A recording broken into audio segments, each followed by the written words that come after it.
बिस्मिल्लाहिर्रहमानिर्रहीम। नाजरीन अस्सलाम वालेकुम। मैं एडवोकेट नसीर कंबो अपने YouTube channel advocate Naseer Kamboh official के साथ हाजिर खिदमत हूँ। नाजरीन, आज हम जिस टॉपिक को अंडर कंसिडरेशन डिस्कशन के लिए लेके आए हैं वो टॉपिक इस माशरे के जो मसाइल हैं या इस माशरे में डिस्कस किए जाने वाला कारोबारी कम्युनिटी में बहुत अहम टॉपिक है। नाजरीन, हम जब कारोबारी कम्युनिटी या बिजनेसमैन तबका या लोग जब अपने मामलात करते हैं तो वो अपने मामलात को चेक्स के ज़रिए, प्रोमिसरी नोट के ज़रिए, बिल ऑफ एक्सचेंज के ज़रिए ये डॉक्यूमेंट किसी को दे देते हैं कि आप ये जाके कैश करवा लें। तो आपको जो है वो ड्यू डेट दे दी गई है, आप जाके करवा लें।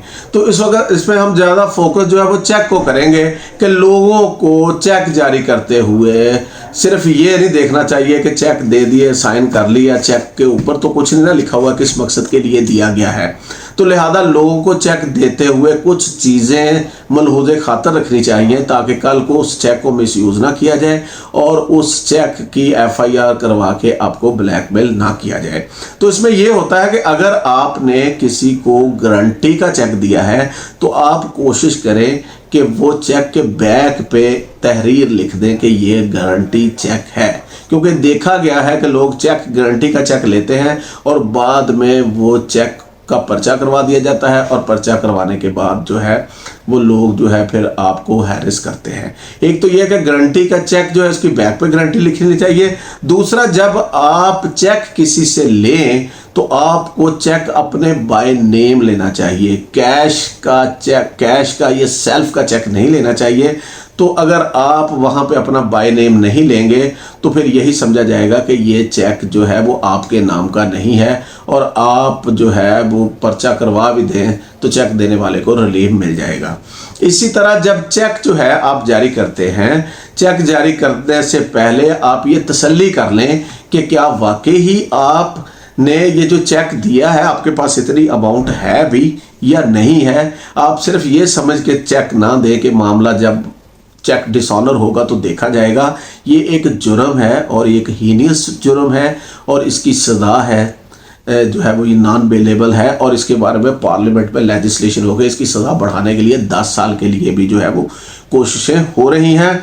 और दूसरी बात इसमें मैं अर्ज़ करता चलूँ कि जब आप किसी से चेक लेते हैं तो आपको इख्तियार है कि उस चेक की बाबत आप पैरेलल कार्रवाई, फौजदारी पर्चा करवा के भी चलवा सकते हैं और साथ आपको इख्तियार है कि ऑर्डर 37 के तहत उन रकम की रिकवरी का दावा आप सेशन जज की अदालत में कर सकते हैं। क्योंकि जब फौजदारी कार्रवाई में पनिशमेंट होती है आपको रुपयों की रिकवरी नहीं होती, जबकि आपने अपनी रकम की जो रिकवरी करनी है वो आपने अब वो जो है वो सेशन जज की अदालत में ऑर्डर 37 का दावा दायर करके होनी होती है। ये एक मनी डिक्री होती है और इसमें जो बंदा गारंटर या जामन भी होता है वो बंदा जो है वो उसकी इसी तरह रिस्पॉन्सिबिलिटी होती है कि इसने पैसे देने हैं। ये एक समरी ट्रायल है और इसमें एप्लीकेशन लीव टू कंटेस्ट दी जाती है। अगर वो खारिज हो जाए तो वहीं पे वो दावा डिक्री हो जाता है। ये कोई इतना लंबा चौड़ा प्रोसेस नहीं है, ये स्पीडी ट्रायल है और इसमें कानून में बता दिया गया है, टाइम फ्रेम बता दिया गया है कि इतनी देर में इसका फैसला होना चाहिए। तो इसलिए मेरी एक तो आपसे गुजारिश ये है कि चेक देते हुए और चेक लेते हुए आपको जो है वो चीज़ों का जो है वो जिन चीज़ों का ख्याल रखना है जो मैंने आपको बयान की हैं। दूसरा, आपने ऑर्डर 37 के तहत रिकवरी अप्लाई करनी है और ये एक स्पीडी ट्रायल है। तीसरी बात ये है कि जब आपको किसी ने चेक देना है आपने बताना है कि ये चेक किसके सामने दिया, ये चेक कितनी तारीख को दिया और कहाँ पे दिया। ये चीज़ें आप अपने केस में नहीं बताएंगे तो ये चीज़ें भी दूसरे बंदे को फेवर देंगी।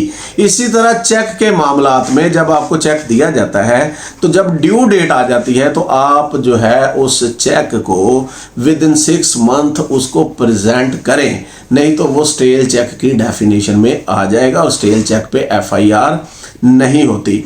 तो लिहाजा आप 6 महीने के अंदर अंदर उसको डिसऑनर करवाएं और जब डिसऑनर हो जाए तो अर्ली एज पॉसिबल उसकी FIR करवाने की कोशिश करें। और इसके अलावा मैं आपको एक बात और सुजेस्ट करता चलूं कि चेक की सूरत में आप ने अगर फर्ज करें कोई पार्शियल पेमेंट ले ली है और चेक की जितनी अमाउंट है आप पार्शियल पेमेंट लेने के बाद भी पर्चा उतनी अमाउंट का कराएंगे तो ये बददयानती اور मैलाफाइडी के ज़ुमरे में होगा और आपका केस ख़राब हो जाएगा।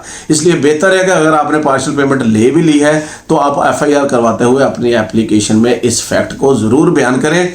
और इसके अलावा जो चेक्स के मामलात होते हैं इसको सीरियस लें, इसको मजाक में ना लें, नॉन सीरियस ना लें, या इसको बैड इंटेंशन के साथ ना लें कि हमने चेक दे दिया है। ये एक बड़ा सीरियस मामला है और एक जुर्म है और काबिल सज़ा है। इससे आपकी माशरे में कारोबारी रिप्यूट ख़राब होगी, गुडविल ख़राब होगी और आपकी रेपुटेशन ख़राब होगी। बहुत शुक्रिया।